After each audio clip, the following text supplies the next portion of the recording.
সিরাজগঞ্জ শহরের একমাত্র সিএনজি স্টেশনে হামলা ভাঙচুরের ঘটনায় এখনো বন্ধ রয়েছে গ্যাস সরবরাহ। এতে বন্ধ রয়েছে হাজার হাজার সিএনজি চালিত অটোরিকশা, বাস, পিকআপ, মাইক্রোবাস সহ বিভিন্ন যানবাহন।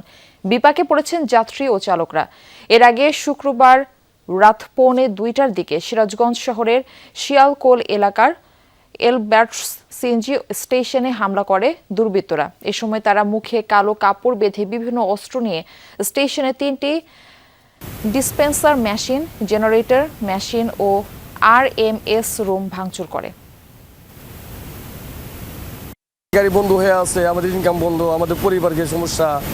এই আমরা কয়দিন বন্ধ থাকবো তার তো কোনো গ্যারান্টি নাই। ইমার্জেন্সি অনেক যাত্রী অনেক জায়গায় যাইতে হয়, কিন্তু তারাও যাইতে পারতেছে না, গাড়ি নাই। যারা ভাঙছে তারা যেই দলেরই হোক তাদেরকে দৃষ্টান্ত শাস্তি দেওয়া লাগবে। 3টা ডিসপেন্সারি বাতিল, এরা নতুন করে আনতে হবে।